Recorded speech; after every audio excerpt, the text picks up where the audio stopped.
Hello student, this is Alok sir. Here I am going to explain a letter to God. This chapter has been taken from first flight. This is chapter 1. Okay. Letter to God is written by the G.L. Fuentes. G.L. Fuentes is the writer, author of this prose. So let me start. First I just take a little summary here. यहाँ एक Lencho is a farmer, वो poor farmer होता है. Okay. Lencho is totally depend on farming and crop. Lencho को expectation था कि इस साल उसकी बहुत अच्छी क्रॉप होगी. क्रॉप ऑलमोस्ट तैयार हो चुकी थी. Just need one rain. बस एक रेन आने के बाद क्रॉप तैयार है. वो काफ़ी खुश था. उस क्रॉप को सेल करने के बाद वो पूरे साल का अच्छे से इंतज़ाम कर सकता है. नई क्रॉप के लिए पैसे अरेंज कर सकता है. पूरे साल के लिए खाने पीने का इंतज़ाम हो सकता है. जो उसके कुछ डेब्ट्स हैं, कुछ कर्ज हैं, उनको पूरा कर सकता है. तो वो काफ़ी हैप्पी था क्योंकि क्रॉप उसकी पूरी तरीके से तैयार थी. But at the last moment जब वो क्रॉप तैयार थी, काफ़ी तेज़ बारिश होती है, हेल स्टोन्स होते हैं. उस हेल स्टोन से उसकी क्रॉप पूरी तरीके से बर्बाद हो जाती है. अब उसके पास कोई रास्ता नहीं था, कोई अर्निंग सोर्स नहीं था. वो बहुत ज़्यादा डिस्टर्ब, परेशान था. किस तरीके से वो पूरा साल जिएगा, किस तरीके से अपनी फैमिली को रखेगा, किस तरीके से वो अपने दूसरे काम करेगा, किस तरीके से वो नई फसल अरेंज करेगा, उसके लिए बीज वगैरह किस तरीके से खरीदेगा. एट लास्ट उसके पास एक वन होप होती है. This is only God. Normally जब गॉड अगर हम बात करें भगवान की, एट लास्ट हमको ईश्वर तो याद आते हैं. बट जहाँ बात करते हैं गरीब पुअर की, वहाँ उनके पास ज़्यादा सोर्सेज नहीं होते हैं, कोई सहारा नहीं होता है उनके पास. तो वहाँ ऑब्वियसली वो गॉड को याद करते हैं. तो लेंचो गॉड में कितना फेथ होता है, बहुत ज़्यादा फेथ होता है. वो भगवान को एक लेटर लिखता है और लेटर पोस्ट करने के लिए पोस्ट ऑफिस भी जाता है. तो आगे जब हम आगे जाएंगे पता चलेगा किस तरीके से ईश्वर से, गॉड से उसको हेल्प मिलती है या नहीं मिलती है, आगे क्या होता है. ठीक है. So start from here. The house, the only one in the entire valley, set on the crest of a low hill. From this height, one could see the river and the field of ripe corn dotted with the flowers that always promised a good harvest. यहाँ बताते हैं कि पूरी valley में जो hill area होता है, वहाँ जहाँ लोग रहते हैं, पूरी वैली में, पूरी इंटायर वैली में एक ही घर था. Set on the crest of a low hill. Crest यानी कि टॉप, लो हिल यानी कि वहाँ एक जो लो पहाड़ी होती है, वहाँ पे जो एक घर बना हुआ था. वहाँ सिंगल घर था पूरी वैली के अंदर. और वो अपनी घर से, from is height one could see the river, वहाँ से वो रिवर दे सकता है. जहाँ उसके वैली के नीचे रिवर बहती है, साथ साथ में उसका जो फील्ड है, जहाँ वो क्रॉप ग्रो करता है, वो अपना क्रॉप भी देख सकता है. यहाँ लिखा हुआ है ripe corn dotted with the flower. Ripe corn. अब यहाँ पता चलता है कि जो उसका क्रॉप होता है वो कॉर्न क्रॉप होती है, मकई की क्रॉप होती है. वो पूरी तरीके से पक चुकी है. यहाँ लिखा है डॉटेड विद द फ्लावर. अब ऊपर से देखने से जो फ्लावर्स हैं वो डॉट जैसे नज़र आते हैं. Always promise a good harvest. जिस तरीके से वहाँ क्रॉप नज़र आ रही है, फ्लावर्स नज़र आ रहे हैं डॉट की तरीके से, तो उससे यहाँ जो लिखा है ऑलवेज प्रॉमिस गुड हार्वेस्ट, तो उससे पता चलता है कि इस बार बहुत अच्छी फसल होने वाली है. हार्वेस्ट यानी कि जब लास्ट में फसल काटते हैं तो उसको बोलते हैं हार्वेस्ट. ओके. यहाँ जो मैंने बताया था क्रेस्ट मतलब होता है टॉप ऑफ द हिल, यानी कि हिल के सबसे ऊपर का हिस्सा, जहाँ उनका घर होता है, जहाँ से उनको अच्छे से उनका फील्ड भी दिखता है और वहाँ से नदी भी नजर आती है. The only thing the earth needed was a downpour और एटलीस्ट अ सावर. अब सिर्फ बताते हैं कि वहाँ उसको एक ही चीज़ की नीड होती है. वो नीड क्या होती है? डाउनपोर. डाउनपोर का मतलब होता है अच्छी खासी बारिश, यानी कि हैवी रेनफॉल. जो अच्छी बारिश हो उसको बोलते हैं डाउनपोर. या अच्छी बारिश हो या एटलीस्ट सावर, या ठीक ठाक बारिश हो, बहुत हैवी नहीं बट काम चल जाए. ठीक है. This is called Sawar.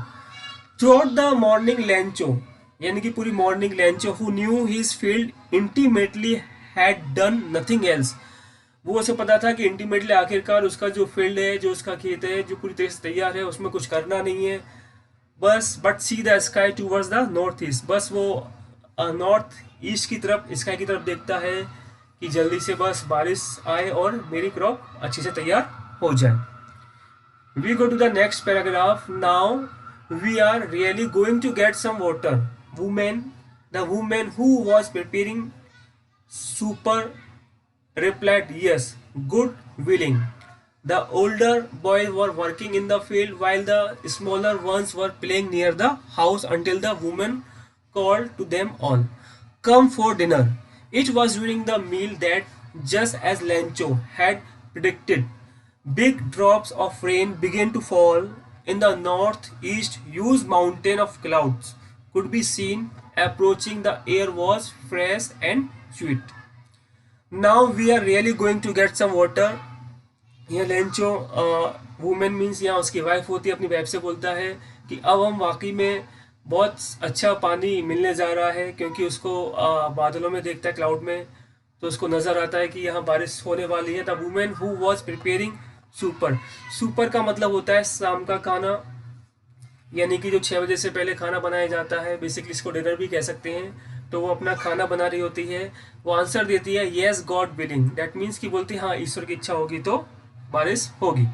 The older boy were working. Older means उसके बड़े बच्चे होते हैं, वो फील्ड में काम कर रहे थे. While the smaller ones were playing near the house. और उसके जो छोटे बच्चे थे वो घर के आसपास खेल रहे थे. Until the woman call to them all. यानी कि जब तक जो उसकी वाइफ होती है अपने बच्चों को बुलाती नहीं है खाने के लिए, डिनर के लिए, तब तक वो बड़े बच्चे खेतों में, फील्ड में काम कर रहे थे, छोटे बच्चे घर के आसपास खेल रहे थे. It was during the meal time. अब ये खाने का समय था. Just as Lencho had predicted. जिस तरीके से लैंचो ने अनुमान लगाया था, प्रिडिक्शन किया था, उसका प्रिडिक्शन ठीक था. Big drops of rain began to fall. अब रेन की बड़ी बड़ी बूंदें, रेन ड्रॉप्स गिरना स्टार्ट हो चुके थे, गिरने लगे थे. In the north east use mountain of cloud. North east की तरफ बहुत माउंटेन जैसे क्लाउड नजर आ रहे थे. यहाँ उसने क्लाउड्स को कंपेयर किया माउंटेन से. माउंटेन जैसे क्लाउड नजर आ रहे थे. Could be seen approaching. दिख रहे थे कि वो क्लाउड नॉर्थ ईस्ट से इस तरफ आ रहे हैं. Okay. The air was fresh and sweet. जो उस समय एयर थी बहुत ही फ्रेश थी और बहुत ही अच्छी थी. स्वीट मीन्स यहाँ अच्छी. The man went out for no other reason than to have the pleasure of feeling the rain on his body, and when he returned, he exclaimed, "These aren't raindrops falling from the sky. They are now coins. The big drops are 10-cent pieces, and the little one are 5." The man went out for no other reason. Went out means वो घर के अंदर होता है, because वो उस समय खाने की तैयारी थी, वो लोग खाने के लिए अंदर थे. वो घर के अंदर होता है, घर से बाहर आता है. कोई रीजन नहीं था, बस एक रीजन था, pleasure of feeling the rain on his body. वो उस रेन का प्लेजर लेना चाहता था, उस रेन को वो आनंद लेना चाहता था अपने शरीर के ऊपर, इसलिए बाहर आता है वो. And when he return he exclaim. जब वो बाहर से वापस अंदर आता है, एक्सक्लेम यानी कि सरप्राइज होके बोलता है, these the important line, these aren't the rain drops falling from the sky. ये जो रेन ड्रॉप्स स्काई से गिर रही हैं, ये सिर्फ रेन ड्रॉप नहीं है, दे आर न्यू कॉइन्स. ये नए सिक्के हैं, कॉइन्स हैं. Big drops are 10 cent. जो बड़े बड़े ड्रॉप्स हैं वो 10 सेंट के सिक्के हैं, पीसीज हैं, 10 सेंट के पीसीज हैं, 10 सेंट हैं. और जो छोटे छोटे ड्रॉप्स हैं वो 5. यानी कि बहुत वो खुश होता है, हैप्पी होता है. इससे पता चलता है कि जो ड्रॉप्स रेन ड्रॉप्स नहीं है, ये इसके लिए पैसे, बिकॉज उसको सेल करके वो अच्छे पैसे कमा सकता है क्रॉप को सेल करने के बाद.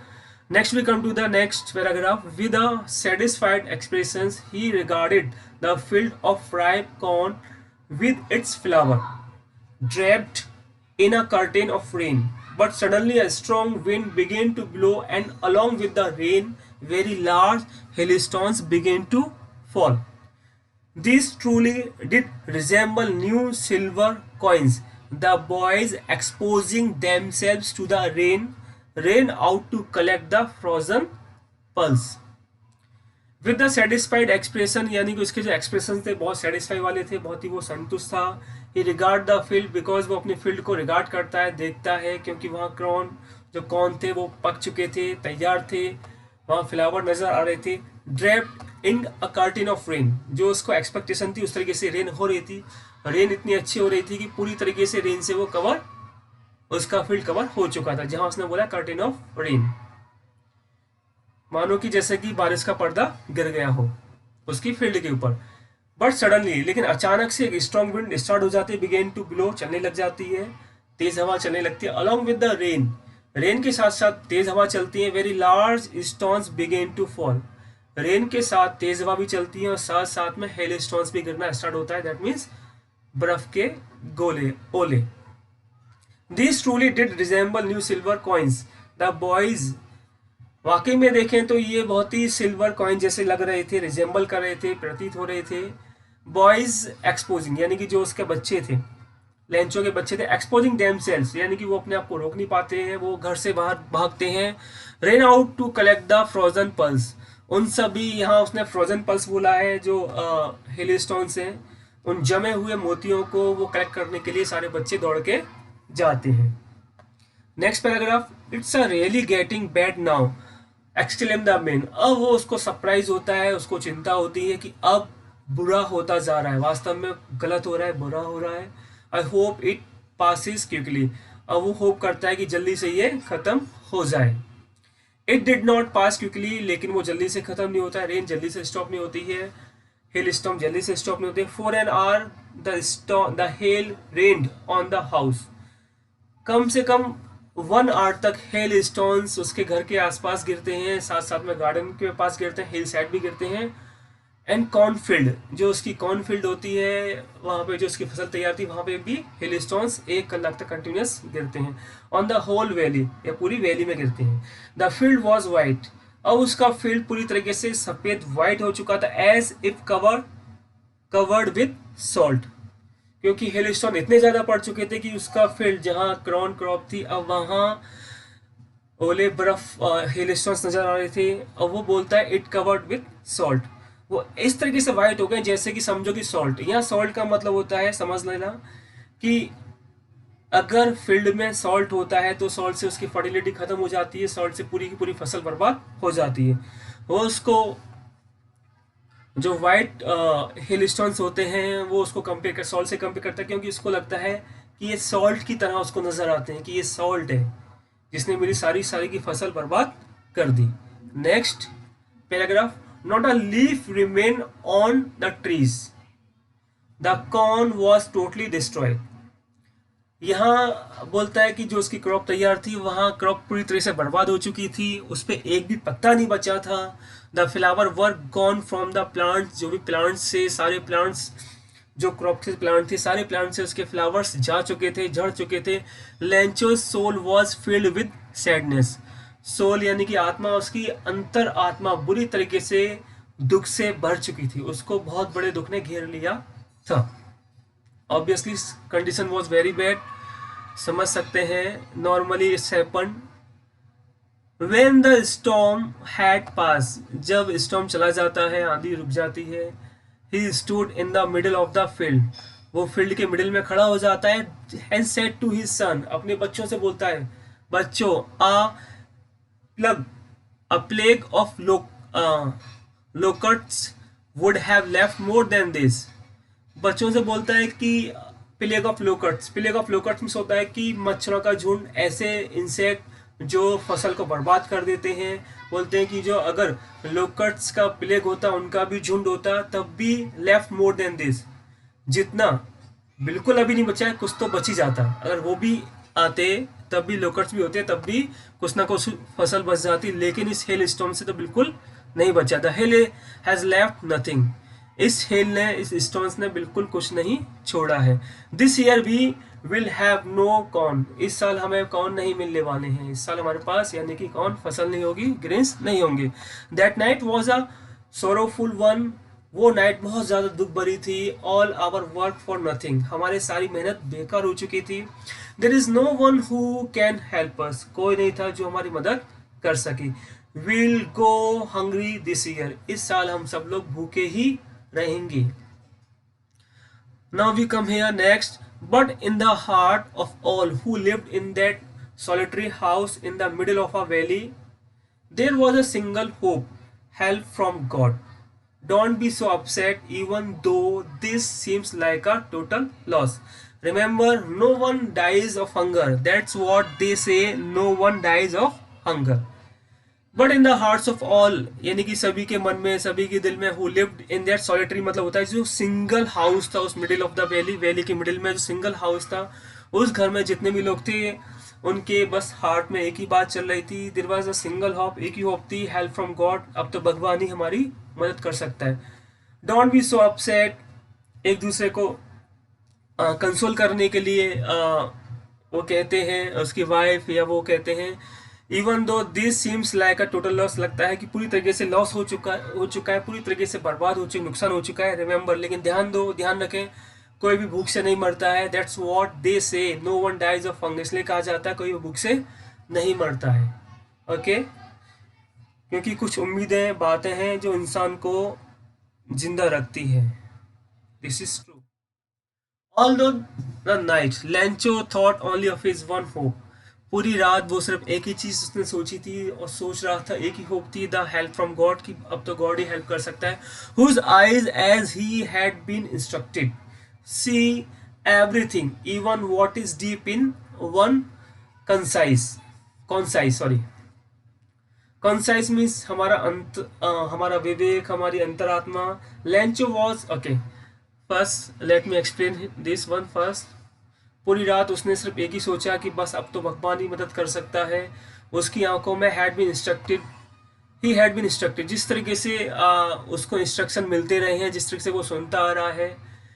सी एवरीथिंग, जैसे बचपन से होता है कि भाई ईश्वर होता है, भगवान होता है, जैसा सुनता आ रहा है तो उसलिए उसका बहुत ज़्यादा फेथ होता है कि अब तो भगवान ही मदद कर सकता है। Even what's deep in one's conscious, उसके कॉन्शियस में, उसके अंतरात्मा में बस एक ही हेल्प थी, इंस्ट्रक्शन जो उसे मिलते थे, बचपन से सीखता आ रहा है, देखता आ रहा है कि सबके लिए भगवान होता है, ईश्वर मदद करता है। तो लेंचो वॉज एन ऑक्स, यहाँ देखते हैं कि Lencho was an ox of a man. यहाँ बताया कि वो एक तरीके से एक बैल था, यानी कि एक इंसान के रूप में बैल था। Okay, working like an animal in the fields. Okay, जिस तरीके से एनिमल बहुत मेहनत करते हैं अपनी फील्ड में, इसी तरीके से वो भी अपनी फील्ड में एक जानवर की तरह लगा रहता था, मेहनत करता था, but still he knew how to write. यहाँ बताया गया है कि हालांकि वो बहुत मेहनती था, बहुत मेहनत करता था, फिर भी वो उसको थोड़ा पढ़ना लिखना आता था।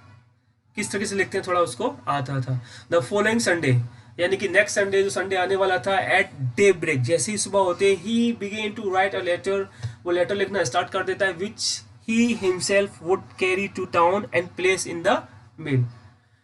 उसने लेटर लिखना स्टार्ट करता है जो अपने साथ वो खुद टाउन ले जाएगा और वहां वो प्लेस करेगा मेल बॉक्स में। It was nothing less than a letter to God, वो क्या था, वो जस्ट एक भगवान के लिए लेटर था, गॉड के लिए लेटर था। Now we come here God, अब इसमें वो क्या लिखता है, गॉड, भगवान। He wrote, if you don't help me, अगर आप मेरी हेल्प नहीं करते हो, my family and I will go hungry, मैं और मेरी फैमिली भूखे रहेंगे दिस ईयर, पूरे साल हम भूखे रहेंगे। I need 100 pesos in order to sow my field again and to live until the crop comes. यह बोलता है, वो लिखता है कि मुझे कम से कम 100 पिसोज, पिसोज मीन्स होता है कि ये लैटिन अमेरिकन या कह सकते हैं फिलीपींस के पैसे हैं, जिसको पिसोज बोला जाता है, करेंसी पिसोज बोला जाता है। ओके, तो उसको बोलता है कि 100 पिसोज की मुझे ज़रूरत है, मुझे वापस से अपनी फील्ड में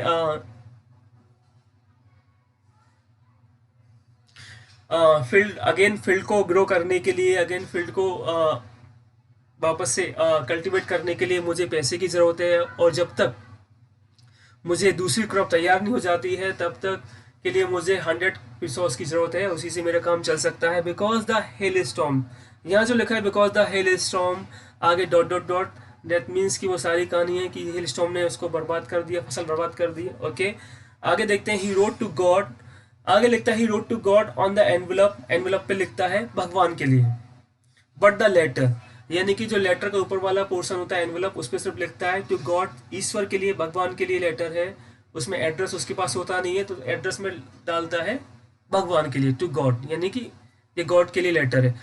पुट द लेटर इनसाइड, अंदर मेल बॉक्स में लेटर को डालता है। Still trouble when to town, sorry यहाँ लेटर इनसाइड यानी कि अपने पास वो लेटर रखता है। Still trouble when to town, town पहुंचने तक उसको बहुत परेशानी होती है, बहुत मुश्किल से टाउन तक पहुंचता है। At the post office, town में जो पोस्ट ऑफिस होता है वहाँ मुश्किल से काफ़ी ट्रबल फेस करके वहाँ पहुंचता है। He place a stamp on the letter and drop it into the mailbox. Okay, letter के ऊपर एक वो स्टैम्प प्लेस कर देता है, स्टैम्प प्लेस करने के बाद उसको मेल बॉक्स में ड्रॉप कर देता है। Okay, now we come, so this is first part is completed. On the second part I will complete the story. Thank you, student.